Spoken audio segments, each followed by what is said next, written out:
Awesome. As you were growing your e-commerce career, it's always those different things of, what avenues do I go?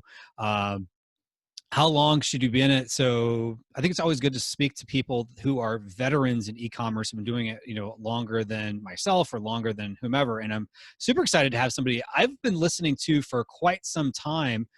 We were just talking about before we hit record from way back in the day when I was climbing the corporate ladder. So really excited to have here a conversation with Travis Marziani. Travis, thanks for being on.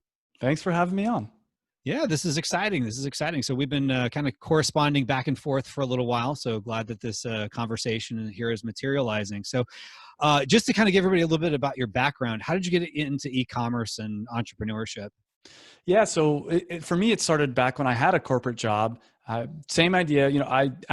Always got good, not always, but I ended up getting good grades, got into a good college, got a good corporate, like a really good corporate job. First year was amazing because it's like I've hit all my goals. I was making good money. I was as a consultant, I was traveling. The second year came around and I realized, all right, is this the next 45 years of my life? Like this, there was no incentive for me to work hard. And I ended up starting to get pretty depressed. I ended up, I'm not someone that's ever really been depressed in my life, but slowly I felt like a tiger stuck in a cage. There was nothing for me to do. And I'm someone that usually has a lot of energy. Like I love hard work. I love challenges. But all of a sudden, if I worked my butt off, I'd get a 5% raise at the end of the year, or I could do almost nothing and get a 3% raise. So yeah, it's like my brain basically stopped producing dopamine and serotonin because it's just like, what's the point, man? And around that time, I read The 4-Hour Workweek. And if anyone hasn't read that, highly recommend that book. But that book basically said everything that I wanted out of life. The whole idea of creating a business that could make you quote unquote passive income, which we can talk about. Obviously, passive income takes a lot of work to get started. Right. But create a business that would create passive income, travel the world. So I ended up pretty much cold turkey quitting my job about 2 years into the corporate world. And at the same time, I moved to Miami. I was living in Chicago, which is cold, and I'm from LA, so not what I'm used to. Moving to Miami, and I started a dance clothing company with my mom because my mom had been sewing custom dance clothing for 25 years. And I did the numbers, and I realized, wow, this could be a really cool thing to start selling online. And long story short, spent the next 5 or so years struggling, trying out I made money, don't get me wrong, and I was able to pay the bills. But when I had my corporate job, my goal was to make $300 a day passive income. And for the next 5 years or so, I was making money. I was learning things, and I was doing all right. The business was growing, but I was never hitting that $300 a day passive income until and we can talk about this in depth, until I launched what I call my first passion product, which was a company called Performance Nut Butter, launched it on Amazon. Within 2 months of launching it on Amazon, it was making $300 a day, quote unquote, passive income, which was amazing. And it's like, it still blows my mind how much easier it was launching that product than it was the dance clothing, but we can dive into that in depth. Yeah. Okay. Yeah. So let's kind of dive down the journey here of your entrepreneurial career. So were you passionate about dancing? Were you like into dancing as a kid, or like how did that even come up? Not at all. No. So my mom, since at the time I was a little kid, for the last 25 years or so, or now it's got to be 30. When we first started, it was 25 years. She would make custom dance clothing for the local high schools, local dance studios, things like that. And when I was quitting my corporate job, it's one of those things when you tell people I want to start my own online business, everybody's got ideas for you. So right when I was quitting, I probably had 4 or 5 different people saying, hey, we should do this, like blah, blah, blah. My mom had this idea, and I ended up running the numbers using like the Google keyword planner and like figuring out what's the search volume. Read a bunch of different books on like what are the right kind of businesses to start, and realized this is a really good business because it is a premium market. People in the dance world are willing to spend a lot of money, and it made a lot of sense. I was not passionate about that at all. But what I was passionate about, to be fair, was the idea of quitting my job and starting an e-commerce business. And it's fully scalable. That was another thing that I loved about it, is if we sold 1 item a week, my mom could sew it. And as we grew, we ended up, at the peak, we were selling hundreds a day, something like that. And so we ended up slowly hiring people. We hired people to do the cutting, people to do the sewing, people to do the shipping. And at first my mom was doing everything. Like I was doing all the e-commerce, all the marketing. She was doing all the manufacturing, but slowly we had a team of probably about 15 people at our peak, which to be fair, since coronavirus, we had to lay off a lot of people, Oh, wow. sadly, but it's a longer I mean, the business has been around now for over 7 years. So, and I think my mom was kind of sick of running it, and I've kind of moved on to other businesses as well. So it was probably eventually going to happen anyways when we were going to start slowing down. It's sad, obviously, that we had to let those people go because of the situation. But yeah, to answer your question, I did not have any passion for dance clothing per se. Now, for that business, is it still in business or is it? It's still in business, but it's way scaled back. I mean, we still have a little like 1,500 square foot facility, nothing too big, that we're still paying rent on, and we're still getting some orders, but the orders dropped off hard as soon as the quarantine happened because nobody's dancing, nobody's going to dance studios, but It's still technically in business. Yeah. Okay. Gotcha. And if I remember from a podcast, maybe I heard way back when, you were doing some kind of like calling some of these dance studios too, right? Yeah, I've done a lot of different things. I've tested out all kinds of things. So at one point I was doing, we probably did do some calling. A lot of it would be, we called it spotlight marketing. And It's this idea of, a lot of times it'd even just be over emailing out different dance studios and asking them if they're willing to be featured on our blog, basically. So the whole point, and I still firmly believe in this, it's like, instead of marketing what you're doing, and I think it's genius what you're doing right here with the podcasting, is the same idea with podcasting, but is instead of like calling up these dance studios and saying, hey, will you buy my stuff? It's, hey, you're amazing. Do you want to be featured on our blog? Who says no to that? I mean, every once in a while people say no, but the likelihood they're going to say yes to that is way higher than, hey, do you want to give me money?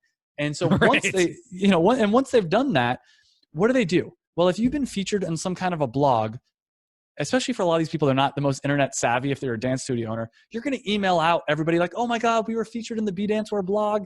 Everybody go check out this article. It develops a stronger relationship. And then I don't have to hard sell you. You're going to do research. You're going to look, oh, what do they have? And if it's a good fit, you'll buy our products. If it's not, then, hey, that's fine. I don't want to force anybody to buy something that they don't want anyways.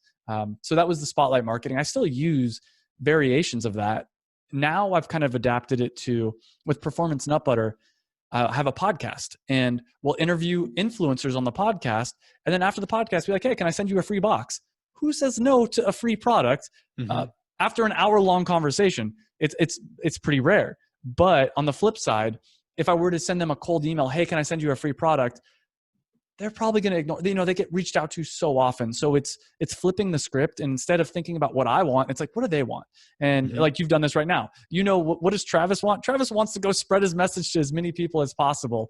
And so it develops a stronger relationship. Yeah. Yeah, definitely. And people tend to find it as a compliment if you're saying, can we feature you, whether it's podcast, blog, whatever.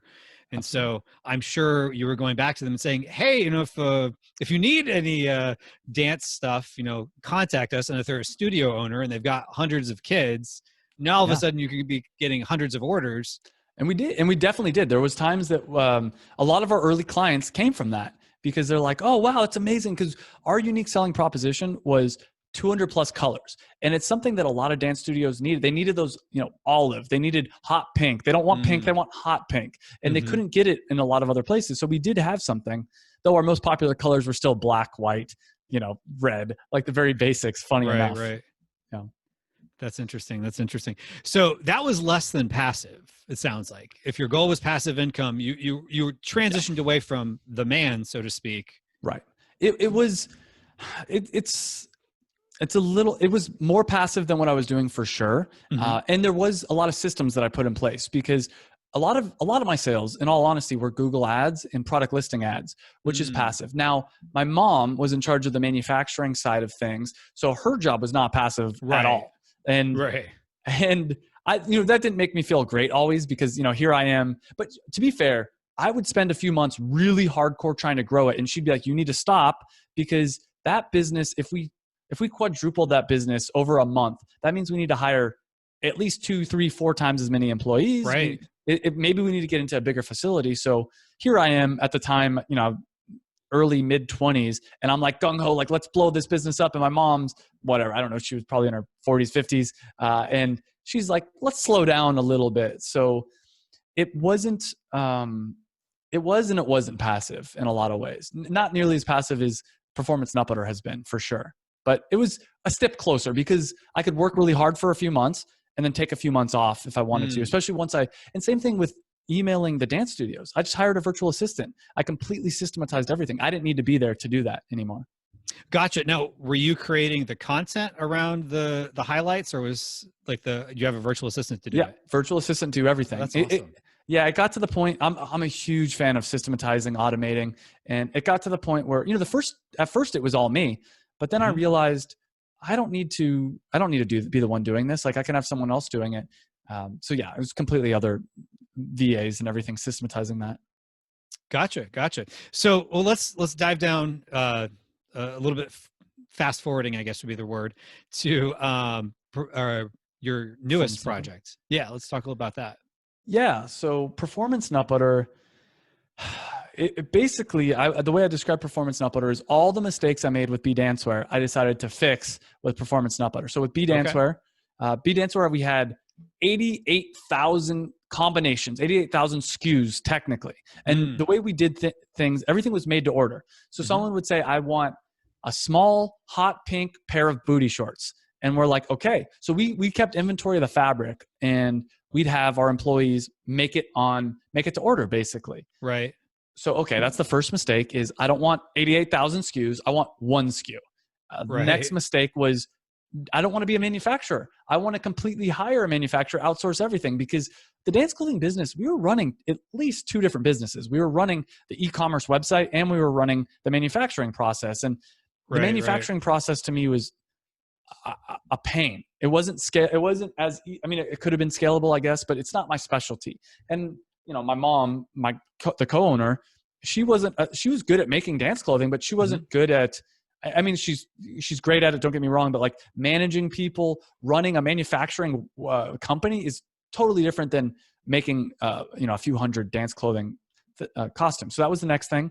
The third thing was I wanted a product that I understood and I was passionate about, because I spent in the early days many hours writing articles about the top 7 dance tips and using lots of exclamation marks and smiley faces and acting like an 18-year-old girl, like trying to get into the mindset of an 18-year-old girl, because I wanted, that's who was buying our products, with these young girls and dance moms, people I don't understand. So I said, okay, I want to sell a product that I'm passionate about, that I actually understand.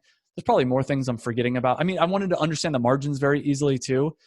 With owning a manufacturing warehouse, people would always say, well, what's your margins? And I'm like, it depends. Is Raul having a good day? Because if Raul's having a good day and he's cranking out, cutting things really quickly, our margins are better than if he's having an off day and he's, slow, or, and there's so much complexity. I had an idea of what our margins were, but in that kind of a business, nobody can tell you, okay, it's $3.42. It's like, no, it's somewhere between $2.50 and $5, depending on a good day or a bad day. Right. So I wanted a product where I knew the margins. I knew if I sell it for X amount, I make this much profit, which made everything a lot easier.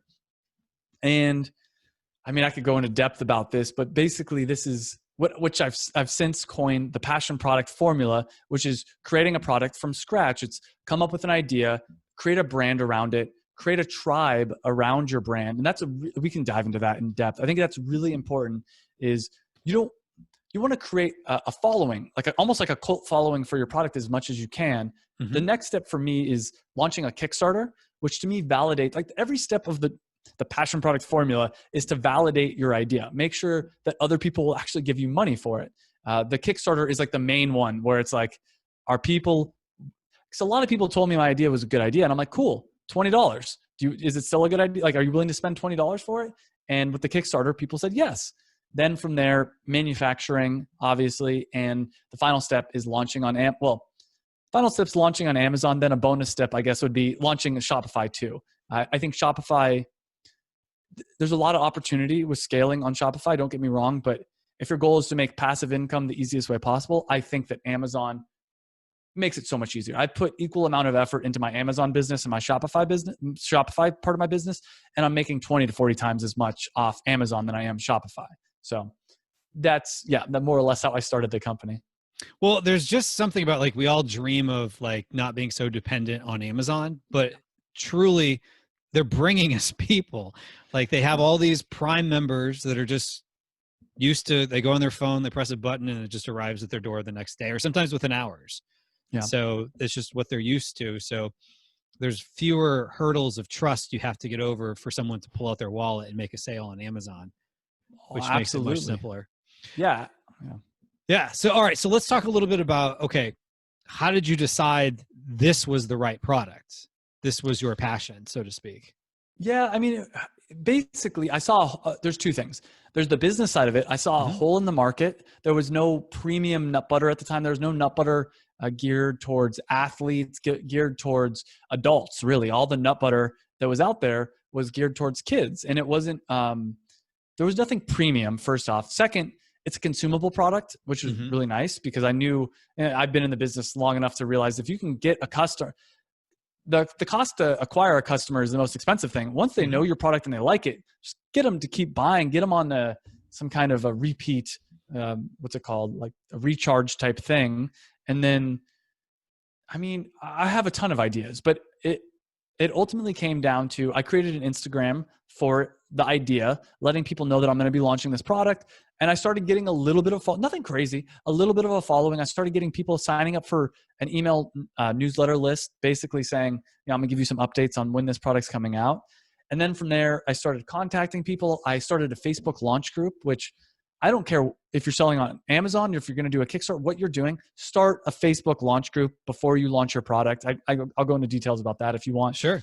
But I started getting interest. And so I knew it was a good idea from a business perspective. And I knew that there was interest out there. And for me personally, it was the product that I wish existed. And that's, I think, the biggest thing. If you look at 98% of the most successful companies, it's people creating products that they wish existed or that they're super passionate about. Apple, Nike, even Walmart. Sam Walton was obsessed with like retail stuff.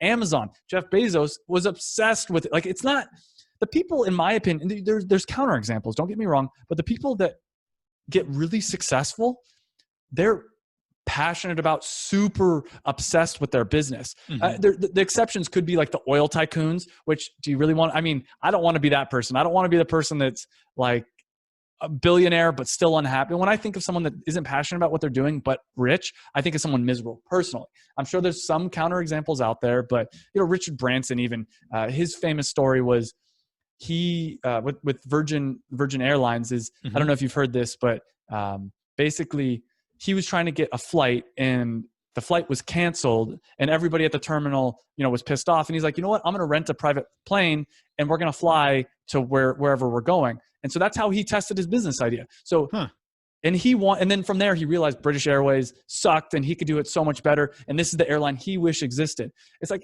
find me a really cool entrepreneur with an interesting story, and I'll find you someone that's passionate about what they're selling. So for me, this was a product that I would buy and that I wanted because there's a lot of protein bars out there. There's a lot of carb heavy snacks, but there was no high quality, healthy fat snack out there.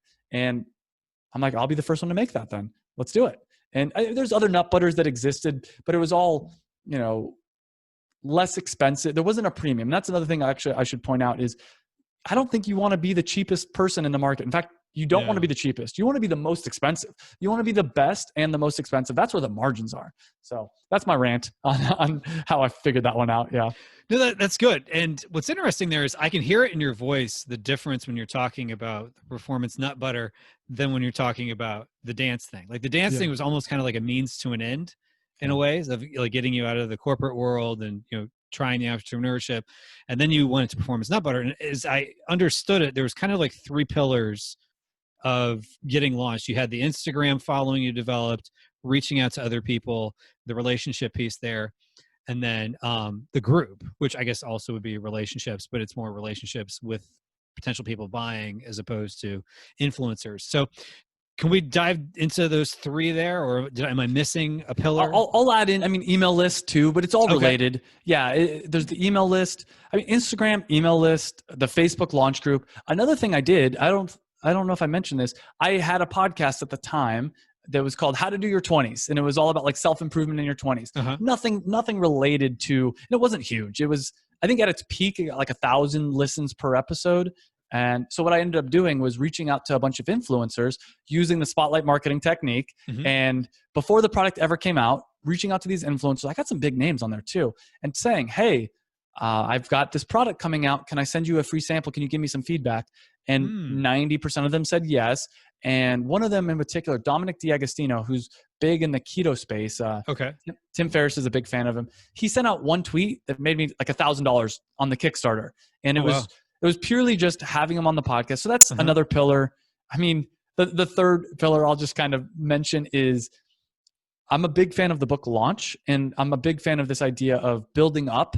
So basically, if you're going to launch a product, it's not about just saying, hey, everybody, the product's live tomorrow. It's about a month before it's live, like getting everybody involved. And this is probably a much more, I'm going to keep saying this, like everything's a lot more in depth, but go for it. I got the Instagram, I got the email list, I got the Facebook launch group. So what I did is I took all these potential customers on a journey. And I said, hey, everybody, here's a bunch of different logos. What's your favorite logo? And they all voted. And what's awesome about this is they're invested in this product because it's not just my product anymore. It's their product. On top of that, I'm getting free market research. They're all saying, yeah, that one's the best. Let's go with that. Then I showed them the design of my packaging. I'm like, hey, guys, here's what the design of my packaging looks like. I had a really sleek, in my opinion, looking black and white design. And someone rightfully pointed out, that doesn't look like food. There's no color. You need to add color. And I'm like, you don't understand. Right. Like the artist, you're like, you don't get me. And then I woke up the next day and I was like, oh, you're right. And so I ended up adding color to it. And it's still mostly black and white, but the nuts are now colored. So it looks, in my opinion, it looks good. It looks premium. And so this whole time, months before I launched the product, I'm getting them involved. I showed them my Kickstarter video. I showed them the Kickstarter page, said, hey, like, what do you think? And people would point out spelling mistakes. People would point out all kinds of different things. But by the time I finally launched, they were so excited. I like to tell this story. My girlfriend wanted to be the first one to buy. I launched it at I was supposed to launch it at 6 a.m, my time, Pacific time. And I ended up releasing it like 5 minutes early just to make sure everything was working. And my girlfriend was like right next to me. She's like, I'm going to be the first one to buy. 6 people had purchased before she was able to buy, which meant there were 6 people there refreshing, just waiting for it to go live. Yeah. And it was 5 minutes before I said it was going to be live. And that's the power of this whole like launch strategy, a book by Jeff Walker. And, you know, I mean, a week before I let everybody know, or probably a month before I said, here's the date. Then 3 weeks before I said, all right, here's the date again. But like, you know, getting everybody hyped up. A week before, I really hammered it hard. 5 days before, 3 days before, the day before, I'd send out emails. I'd post in the Facebook group. I'd post in Instagram, and just let everybody know and get everybody excited. Because the biggest mistake I see a lot of people make with Kickstarters or launching on Amazon, launching any kind of product on any kind of platform, is waiting until it's out and then messaging everybody and saying, hey, I've been spending the last year and a half working really hard on this thing. Can you support it? And the answer is no. But if a year ago you would have said, I'm working on this book, I'm working on this thing, do you mind reading this chapter and telling me what you think?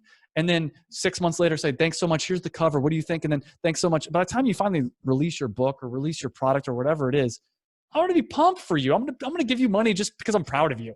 And right. I'm excited. That's why movies, they don't just wait until the movie comes out. Hey, everybody, the newest Marvel movie's in theaters. It's like months before there's trailers, weeks before there's the actors going on the late night shows. Like, they get you so excited that there's a line around the block. And you can use that same principles with this, with launching a product on, and it especially works on Amazon. I just launched a new flavor for performance nut butter, the cacao.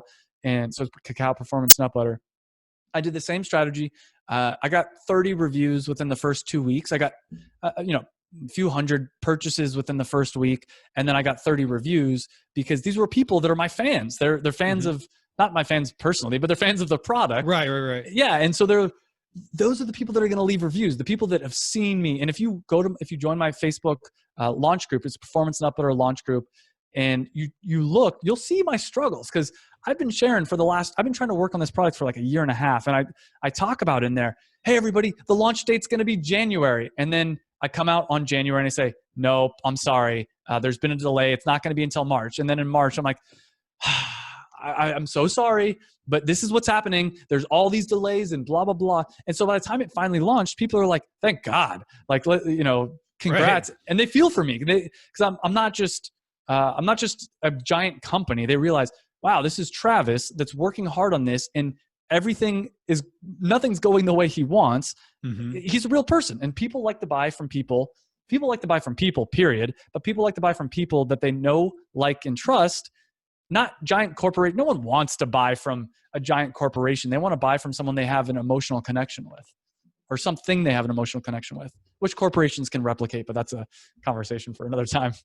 Sure. Yeah, definitely. Yeah. But just want to get a little bit rewinded there. So like you have the Instagram months before you have the product, and you're kind of thinking about the product at this point, right? Yeah. So what's your content look like? What are those first few posts? Yeah. So for me personally, it was showing people, hey, I got my initial samples. Hey, everybody, here's what the different logos look like. What do you guys think? Hey, everybody, here's what my initial packaging looks like. It was mostly just updates. Now, I helped my girlfriend launch her own passion product, it's called Vino Cards. It's a set of wine flashcards. And for her, she had no idea what to post at first. And I'm like, okay, just post things that people that would buy your product would like. So for instance, for her, it would be wine facts. She would do a post on top 5 facts about Cabernet or like something like really just interesting content. And it had nothing to do with her product at first, but it was anybody that would like a post about wine facts would also probably like something about wine flashcards.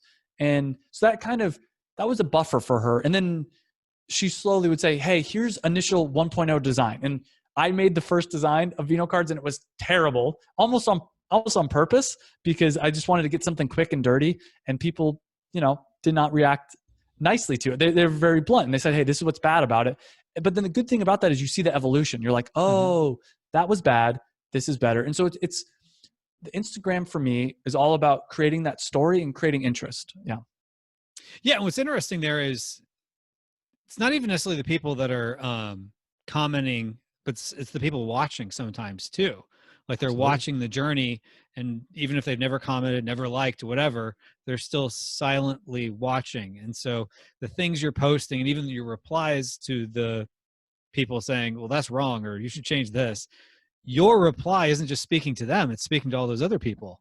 Absolutely. And the cool thing about, well, Instagram too, but even more so a Facebook launch group is it's not like an email conversation. What I always think about, like an email newsletter list is like some overlord talking down to all the peasants. No, on a Facebook group, everyone's on the same level. I might say, hey, what do you guys think about this? And it creates discussion. And then everybody sees, like you mentioned, all those comments. And then people are more likely to comment because they see that this is like a conversation. A lot of times in the Facebook group, what's cool about that too is sometimes it wasn't me posting. Sometimes other people would say, I'm so excited for Performance and Uploader to launch. Here's a recipe idea I have. And I'm just like, and then people would feed off that energy. And it's much more of a group dynamic. I mean, we see this when groups get together, it's much more powerful than when some individual is just taking charge completely. It's a much, that's what humans are about. We're all about the group dynamic. And the Facebook launch group is a really strong way to replicate that. Gotcha. Now, how are you getting people to the Facebook launch group and the Instagram account?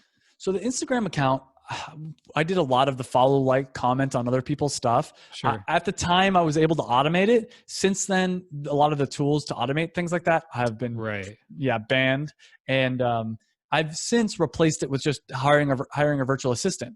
I have a VA in the Philippines. On my YouTube channel, I've got a ton of videos. If you want to, hiring a virtual assistant was one of the best things I've ever done for my entrepreneurship, for my entrepreneurship journey, I guess is the best way. $2 to $3 an hour. And if you're doing anything more than once, and I'm sure you know this, but it's like, if you're doing anything more than once, hire someone at $2 to $3 an hour to do it. It's like, don't waste your time doing the same BS. Like, I think our jobs as entrepreneurs is to figure out how to do things, systematize it, and pass it off to somebody else. And follow, like, comment is a great example of that. It doesn't take a genius to figure out how to find accounts to follow. It doesn't take a genius to figure out what to comment, and liking posts is just completely easy. But my VAs now completely run my Instagram. I I don't make any content for my Performance Nut Butter Instagram. And I'm pretty proud of that actually, because the Instagram itself is pretty good for Performance Nut Butter. And I'll just throw this out there. One thing we do is my VA basically sends out messages to influencers, small influencers, some people with like 1,000 to 10,000 followers, and say, hey, we'll send you a free product in exchange for a picture and a post. And then we repost that picture on our Instagram. And I don't have to take a single photo, because I'm not I'm an artistic person when it comes to my YouTube videos, but when it comes to like Instagram photos, that's not me. So yeah, it can all be systematized and outsourced. Well, that's interesting. So you're basically using user-based content, but then at the same time too, these kind of micro influencers, because, you know, a lot of times people are going after like, oh, I need somebody like, you know, Kylie Jenner or something to share my stuff. Well, the reality is the smaller ones are more likely to actually do something with that information and share it out. And then you're using that as some of the content. And they're excited. Like, I mean, I'm sure, I don't know how often, Kevin, you get like reached out and people offer you free stuff. I'm assuming not all the time, because you're not, you know, Tim Ferriss or something. But when it happens, it feels good. It's like, oh, thanks. Like, you know, you see what I'm doing. I know when I was running my podcast, it's like very rarely would someone reach out, but when they would, it's like, whoa, that's kind of cool. I mean, obviously, you know, I wouldn't necessarily promote it on the podcast just because I got something for free, but those on Instagram, they need content constantly, and they need this is the kind of content they're pushing out. So it makes sense. And I didn't fully answer your question. The other part of it is I had an email capture in my bio for Instagram, and I said, if you want to enter for a chance to win a free sample or free box plus get updates on Performance Nut Butter, click the link below and join. So people would give me their email. Here's the key. I'm giving away all the secrets. Here's the key. Here's the other key that I think can be applied to so many different situations. When you get someone on your email list, send them a personal email from your Gmail account, especially when you're small. And there's ways to automate this. Look at Mail Merge. Look at, there's a lot of tools, but make it look like it's your personal email, as opposed to most email lists I join. I get an email blast every week or something. But if instead that person were to say to me, hey, I saw you just joined my email list. Thanks so much for your interest in Performance Nut Butter. By the way, what do you do for fun? Not everyone's going to answer that, but 25% of people will. And you start a dialogue. You're creating a legitimate connection. And then what I would do is I'd say, by the way, if you want an extra chance to win, join my Facebook group. And people would join the Facebook group. They'd tell friends about it. And it just, I don't want to say it grew organically, but it kind of would grow. It grew because I had legitimate people that I've created a connection with. One of my biggest mistakes early on in my entrepreneurial career is I didn't want to treat people like people. I wanted to treat people like dollar signs. And I'm just like, yeah, join my email list. I'm going to send you a blast and give me money, instead of having that back and forth conversation. Now, can you hire a virtual assistant to have these conversations? And yes, absolutely. And I'm not going to say I do this, but definitely something whatever, I do it. I'll have my virtual assistants have conversations. And if they have a point where they can't figure out like what to say, or they need help, I'll respond. But 99% of it is formulaic. It's, hey, what do you do for fun? Oh, I like to go hiking, blah, blah, blah. And my VAs know enough about me where they can respond with, oh, I really like to go hiking too. Like, what's your favorite hiking spots? Like where in the US do you live? And have like a pretty templated back and forth conversation. And after a few emails back and forth with a stranger online, you're like, oh, this guy's not so bad.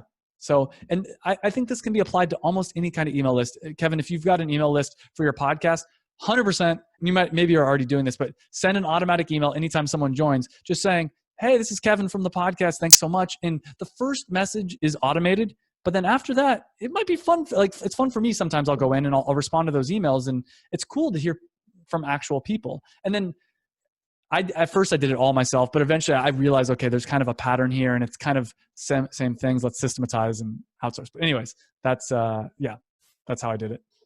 Yeah, that's such a good point, that at the end of the day, it all comes down to relationships. Yeah. You know, it's behind every impression, every click, every purchase, every whatever, there is a human being who's got hopes and dreams and feelings and whatnot, and they want to connect with other people. In fact, even now, it's even more important because we've been stuck in our houses for the last few months.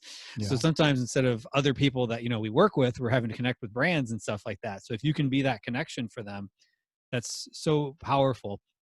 What's interesting is I'm not sure which is going to come out first, but earlier today, as we record this, I interviewed with a gentleman from a company named Bonjoro. I don't know if you've ever heard of them. Basically, it connects to whatever email service provider you have, and it's an app on your phone. You can quickly record a video message. Oh. So you could say, "Hey, this is Travis. I'm so glad you joined the email list, Susie. Tell me about blah blah blah blah blah."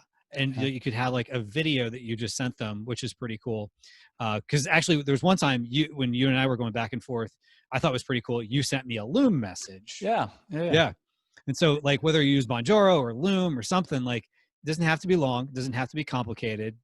It doesn't even have to be video. But to your point, if it doesn't look like a autoresponder, which most people know what an autoresponder is, if it looks like Gmail or whatever, you're going to get more kind of brownie points with that person and strengthen that relationship. Yeah, and for me personally, I mean, again, having a YouTube channel, I'm a lot more comfortable talking than I am writing out. Like sometimes for me, especially if sometimes I get long emails. People write long emails to me. They have lots of questions. Right.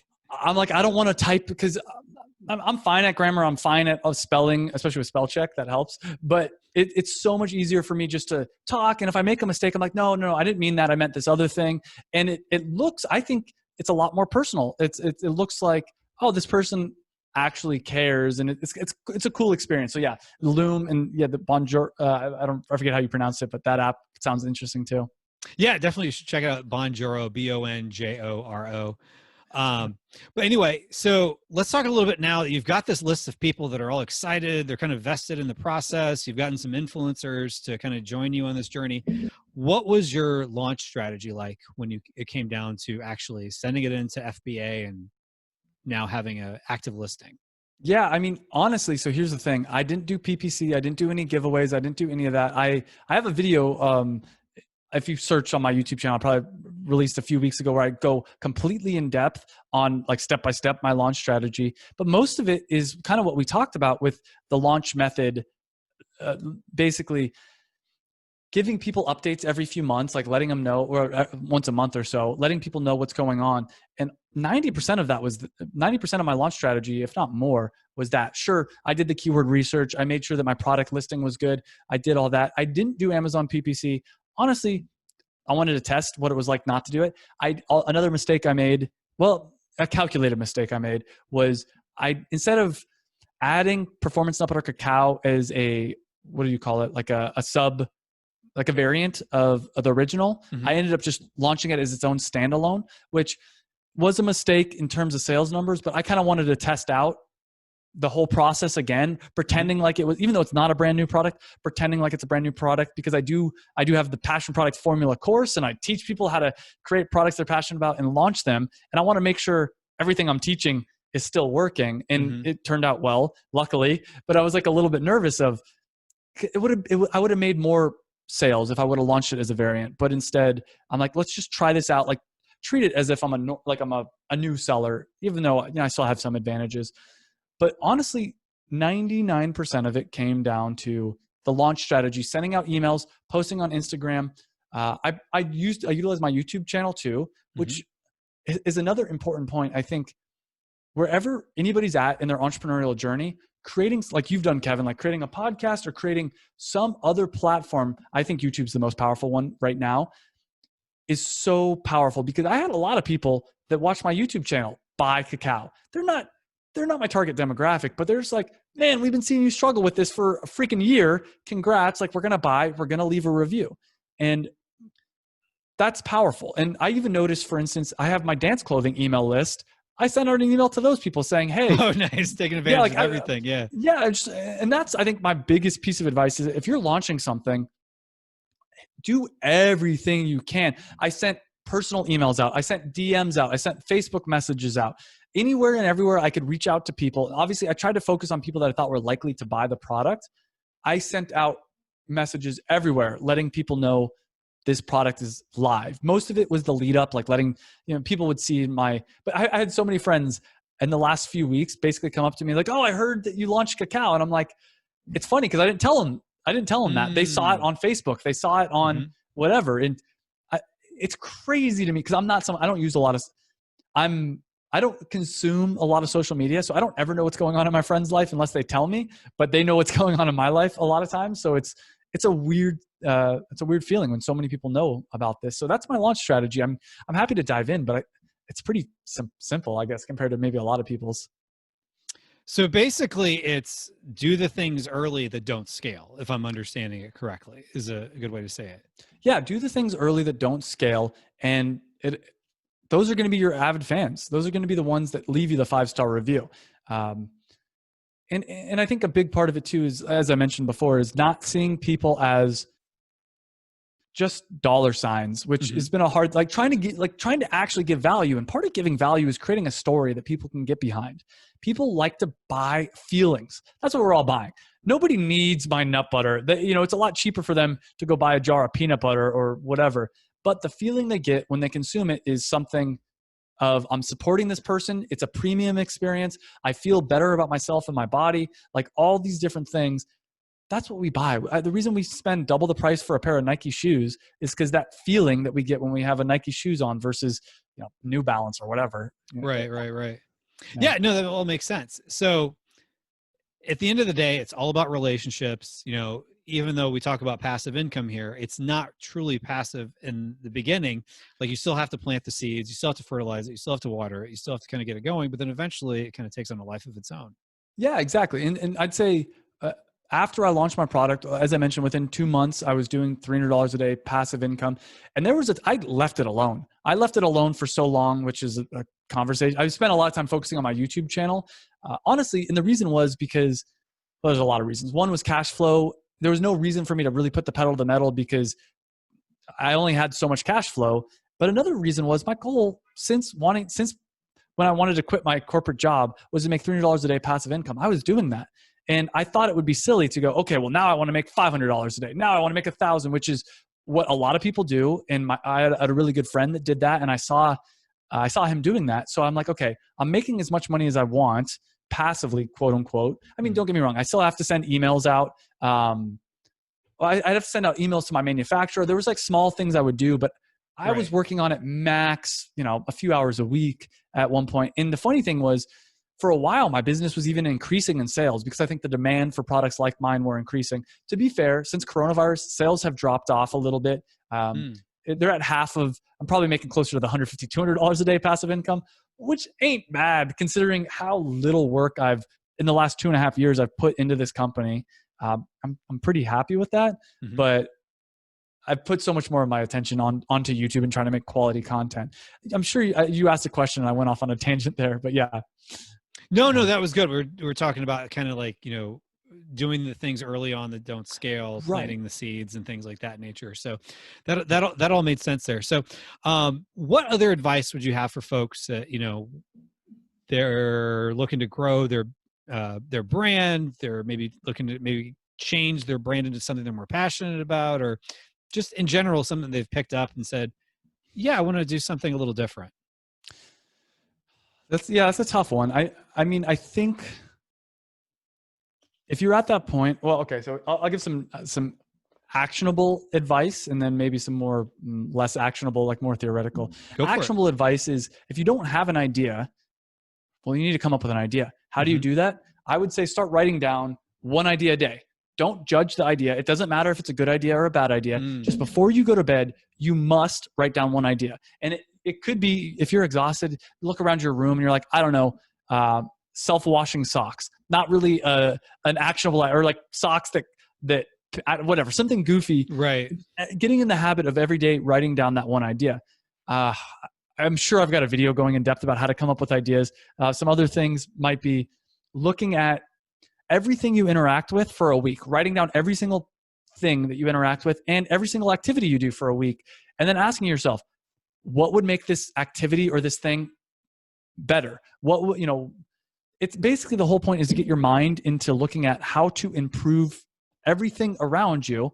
And what you might notice is, for instance, for me, every morning I have a cup of tea, and I like herbal tea because I can't do caffeine because, as you can tell, I got too much energy as it is. I don't need more gas on the fire because then I just go nuts. And so I like herbal tea, but I'm like, I wish there was a premium herbal tea that was marketed towards me, like marketed towards entrepreneurs that want that clean, relaxed focus. And last time I checked, there wasn't anything. There was some crappy stuff but like if there was something, and that's hyper niched, but at the same time, it's something that I wish existed. But like figuring out what are those things that you wish existed, what would make your life better.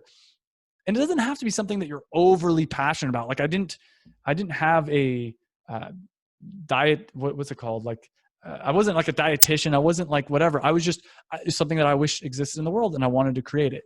I'll give another side piece of advice though, because it's kind of what I mentioned earlier is everybody out there should be starting a YouTube channel or a podcast. I personally am a way bigger fan of YouTube channels because they're so much easier to monetize. And the problem with podcasts is all these things that I've talked about throughout it. You can put a link in the show notes, but anybody listening to this podcast right now, if I'm like, yeah, go join the waitlist for my course, they've got to they got to stop the phone. They got to go type it into Google and find it. Mm-hmm. Where the cool thing about a YouTube channel is you can put links in the description. Like people are right there. It's like boom, boom, click.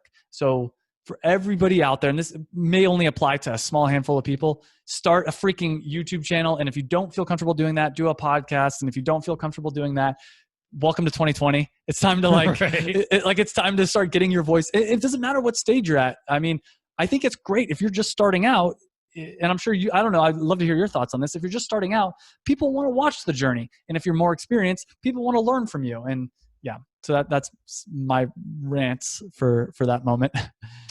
No, that's great. And, one of the things you can leverage is with a podcast or a YouTube channel is relationships. Yeah. People are more likely to connect with someone, especially if they're an influencer, someone else who's in the arena with them.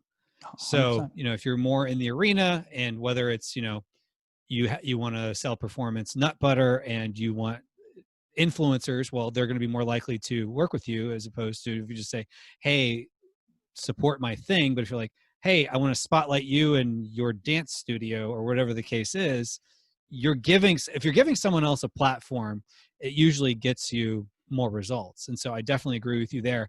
And too often people worry about like, oh, I don't have the numbers in the beginning. Well, everyone starts out at one number. Yep. 0. And so Travis started out with 0 downloads, 0 views. Kevin started out with 0 downloads, 0 views, but eventually everyone grows. And so PewDiePie started out with 0, however many 100 million subscribers he's got on YouTube or something. Yeah. Yeah. So everyone starts out at 0. And, Gary Vaynerchuk said something one time. He was talking about like, too many people start a podcast or YouTube channel and they quit after like 7 videos or 7 episodes. He goes, but it may not be till episode 96 that it starts to really get traction. But if you don't wait till 97 to keep going, you gave up all this potential that you had. And then there's so many ancillary benefits of having a YouTube channel or a podcast. So totally agree with it. For me, it was probably YouTube episode number 400 before. I mean, I was making a little bit of money, and then all of a sudden, let's say around 400, I saw that spike where now I'm like, whoa, this is like, I'm very happy with how much I'm making from YouTube right now. And if I would have, the other thing I tell people is I've probably made 500 YouTube videos. I've taken down 250 of them. Like I've made a lot of crap content, and that's okay, because it's just like, it's got to keep going.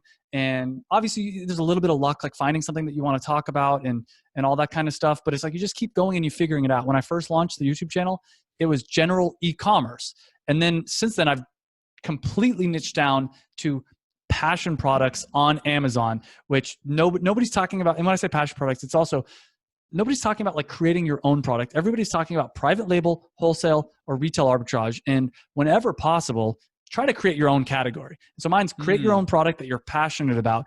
And I get a lot of people that love my message because they're like, yeah, everybody else seems like they're kind of, and I'm, not, and it sounds like a lot of private label people might listen to this, or a lot of Amazon, not to put down private label people, but a lot of people would agree with me and be like, that just doesn't seem long-term. I don't feel like it's super long-term sustainable. Where most people look at the passion product idea of like a company like Nike and like, I get it. Like that's here to stay. So it's finding your own unique niche is very helpful, but it might take time. It might take 400 episodes or, whatever it is. So yeah.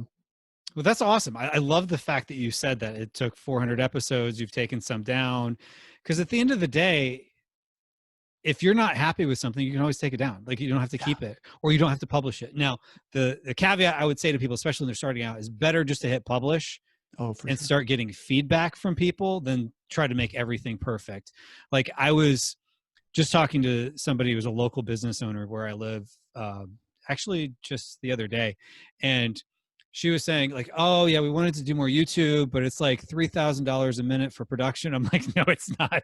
You pull out your phone, you hit record, you start talking. Yeah. That's all you got to do. You don't have to make it like, a commercial. In fact, sometimes the more authentic, the more real, the better it is. Absolutely. Yeah. My one video that went quote unquote viral. I mean, it's like 400, 500,000 views right now. Went quote unquote viral. I just put a camera next to this window right here, turned it on. I've done a lot higher production value videos, and that video did way better than everything else because it felt authentic. It felt like you're talking to your friend next door, So yeah, totally agree. Awesome. Well, if somebody wanted to connect with you more or follow down the Travis rabbit hole, where would they go? Yeah, so the YouTube channel, as I've plugged about 100 times, is for sure the best place to go. Just look up Travis Marziani, last name's Marziani. And you can join, if you are interested in learning more about like the Passion Products formula, you can join my waitlist and you can get one of those authentic, personal, quote unquote, emails from me. But if you respond to that, there's a chance that we'll actually have a real conversation. And we probably will. If you respond to it, if not me, it'll at least be my VA, and she'll forward it to me and she'll say, hey, by the way, here's what I've been having. But you can experience. And this is what I recommend, even if you have no desire to join the course, which I didn't mention this, but it's free as long as you complete it. I ask people to pay basically a $9.97 deposit. And as long as you go through it and launch a product, I will give you 100% of your money back. I want to get, the course is pretty new. I want to get testimonials. I want to get success stories. Honestly, and here's the truth.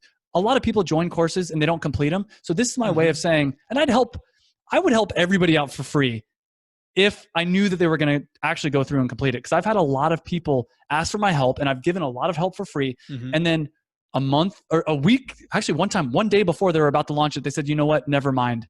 And they ended up completely scrapping it, which is a waste of time for me. So it's free. It comes with weekly Q&A calls. It comes with obviously all the course videos, Facebook group, a bunch of one-on-one calls with me, a bunch of bonuses. It's freaking, I think it's a great deal. Plus a 30-day like money back guarantee. So you can always try it out. You can take advantage. You can watch all the videos and then say, nah, never mind. But as long as you complete it, you get your money back. So it's just a deposit basically. So yeah, join the wait list.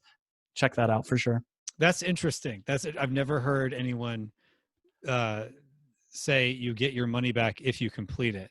And so the reason, I'll just say this really quick. The reason is my entire goal with my YouTube channel, with everything I'm doing, is if I could go back in time and help myself 4 years ago, back when I was in the dance clothing like company. So it's 7 years ago and 4 years. Those are like my avatar. 7 years ago, 4 years ago. If I could help myself out, I would do anything to be able to go back and help that person figure out like the real, I don't want to say the path to success, but the path to financial success or whatever. And when I look back at myself 4 years ago, I was cheap. I was arrogant. I thought I could do everything myself. I didn't think I needed anybody's help, and I was cheap. So I wasn't ever willing to pay for a course. But if someone would have came along and said, hey, it's $1,000 deposit, but as long as you actually work hard and go through it, I'll give you your money back, I probably would have said yes. And so that's what I'm trying to do, is like help out. I'm basically trying to help out me. It's too late for me, but like help out people like me. And I'm the kind of person I wish I could have someone like me as a student, because I need success stories. I need as many. My goal is to have a shelf, like a huge shelf, maybe 2 shelves full of products that I've helped people to create. And the more success stories, the more validation I can get for this methodology. First off, the more I learn, but also the more of a community that can be built. And that excites me. It doesn't excite me to make it's kind of what I was saying before. It doesn't excite me to make a bunch. I'm making enough money right now. Like look, obviously more money is great, blah, blah, blah, all that stuff. But I'm making enough money now that if I doubled my income, it wouldn't make me double as happy. But if I could double the amount of people that actually go through and complete a product and actually are able to create passive income, I think I'd be a little bit happier. I think that'd be exciting at least. So yeah, go to the YouTube channel at passionproductformula.com. I don't know if that'll get you on the wait list, but you can see like the crappy sales page that I have. It's very bad, but join the wait list. I think it's on YouTube, or if you check out my YouTube videos, you'll see it. But yeah, I could keep talking, Kevin. Thank you so much though for this opportunity. I appreciate it. Yeah, this has been a lot of fun. This has been a lot of fun. So definitely recommend everybody. I really want to agree with you there. Start a YouTube channel, podcast, whatever. Know that in the beginning, sometimes you're talking into an empty microphone, but pretty much everyone started that way. So you'll never get to success if you don't start. Absolutely. Totally agree. Awesome. Well, thanks so much, Travis. Thank you too.